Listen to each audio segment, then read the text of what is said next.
Assalamualaikum warahmatullahi wabarakatuh. Bertemu lagi dengan pelajaran Bahasa Indonesia. Untuk pertemuan kali ini, Ibu masih menjelaskan tentang teks eksplanasi. Kemarin kalian sudah menyimak ulasan tentang pengertian teks eksplanasi, tujuan, ciri-ciri, struktur, dan kaidah kebahasaan teks eksplanasi. Nah, di video ini Ibu akan menjelaskan struktur dan kebahasaan teks eksplanasi, dan juga nanti akan ada tugas di akhir video ya. Tonton dan simak baik-baik ya. Oke, sebelumnya kalian dipastikan sudah benar-benar memahami pengertian, tujuan, ciri-ciri teks eksplanasi. Kalau kalian sedikit lupa, Ibu akan mengulas kembali mengenai struktur dan kaidah kebahasaan teks eksplanasi. Nah, kompetensi dasar pada video pembelajaran kali ini yaitu menganalisis struktur dan kebahasaan teks eksplanasi. Oke, langsung saja kita ke tujuan pembelajaran kali ini. Tujuan pembelajaran pada pertemuan kali ini adalah: yang pertama, kalian sebagai siswa diharapkan mampu menjelaskan struktur teks eksplanasi disertai alasan dan bukti yang benar.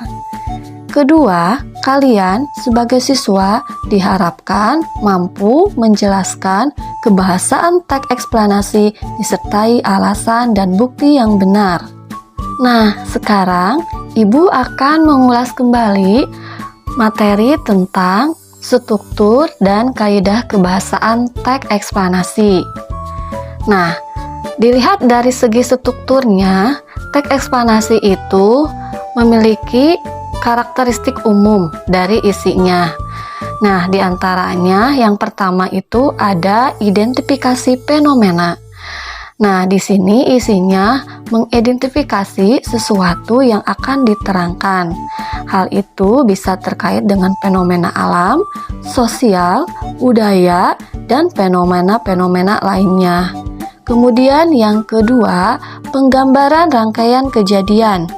Nah, isinya memerinci proses kejadian yang relevan dengan fenomena yang diterangkan sebagai pertanyaan atas bagaimana atau mengapa. Nah, rincian yang berpola atas pertanyaan bagaimana akan melahirkan uraian yang tersusun secara kronologis ataupun gradual. Dalam hal ini, fase-fase kejadiannya disusun berdasarkan urutan waktu. Kemudian, rincian yang berpola atas pertanyaan mengapa akan melahirkan uraian yang tersusun secara kausalitas. Dalam hal ini, fase-fase kejadiannya disusun berdasarkan hubungan sebab akibat. Nah, untuk struktur teks eksplanasi yang ketiga, ada yang disebut dengan ulasan atau review. Nah, isinya berupa komentar atau penilaian tentang konsekuensi atas kejadian yang dipaparkan sebelumnya. Kaidah kebahasaan teks eksplanasi. Yang pertama, ada yang disebut konjungsi kausalitas atau kata hubung kausal yang menyatakan hubungan sebab akibat, antara lain sebab, karena, oleh sebab itu, oleh karena itu, sehingga. Kemudian yang kedua, ada yang disebut dengan konjungsi kronologis atau konjungsi hubungan waktu.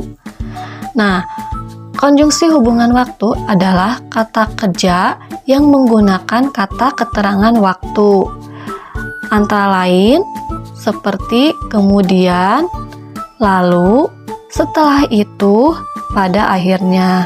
Kemudian yang ketiga ada kata kerja pasif.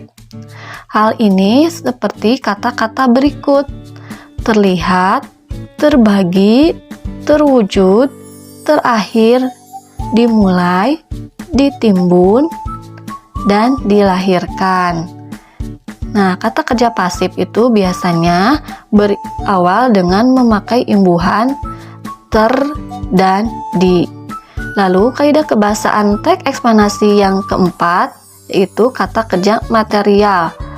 Contoh katanya sebagai berikut: menangkal, memanfaatkan. Kemudian yang terakhir adalah kata teknis atau peristilahan. Nah, anak-anakku, jika kalian nanti jika belum memahami kaidah kebahasaan dan struktur teks eksplanasi, kalian bisa mendalami materi ini dari berbagai sumber ya. Baiklah anak-anakku, sekarang Ibu akan membacakan satu buah teks eksplanasi. Simak dan dengarkan baik-baik pembacaan teks eksplanasi yang akan dibacakan oleh Ibu sendiri. Pengaruh handphone bagi kehidupan remaja. Penulis Amelia Kartika Sari. Zaman sekarang ini, hampir semua remaja memiliki handphone atau sering disingkat HP. Karena pada saat ini, handphone merupakan barang yang wajib dimiliki oleh para remaja untuk mencari informasi lewat internet, berkomunikasi dengan teman, ataupun eksis di media sosial. Jika seorang remaja tidak memiliki handphone, maka ia akan dianggap kuno oleh teman-temannya, sehingga hampir semua remaja memiliki handphone. Handphone diciptakan oleh Martin Cooper, seorang karyawan Motorola, pada tanggal 3 April 1973, yang pada awalnya diciptakan untuk mempermudah komunikasi dengan orang lain. Tetapi kini handphone digunakan bukan untuk alat komunikasi saja, tetapi juga untuk mencari informasi lewat internet, bermain game, mendengarkan musik, menonton film, dan lain sebagainya. Saking banyaknya fungsi dari handphone sehingga membuat para remaja kecanduan terhadap handphone, sehingga berpengaruh terhadap kehidupannya. Tentu kita semua tahu bahwa segala sesuatu pasti ada dampak positif maupun dampak negatif. Begitupun dengan handphone. Dari latar belakang di atas, yang menjadi rumusan masalah adalah bagaimana pengaruh handphone bagi kehidupan remaja. Dampak positif handphone bagi kehidupan remaja antara lain untuk berkomunikasi dengan teman maupun keluarga, mencari informasi dari berbagai belahan dunia, menambah wawasan, menambah teman karena ada media sosial yang memungkinkan untuk berteman dengan berbagai orang di dunia. Nah, sebagai alat hitung untuk menggantikan kalkulator jika tidak memiliki kalkulator, mengambil gambar atau foto untuk bahan belajar dan untuk hiburan seperti mendengarkan musik, melihat film, dan bermain game.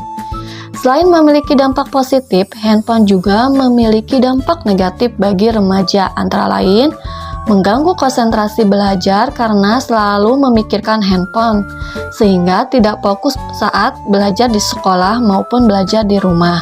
Mengurangi interaksi secara langsung dengan teman, keluarga karena handphone mendekatkan yang jauh dan menjauhkan yang dekat.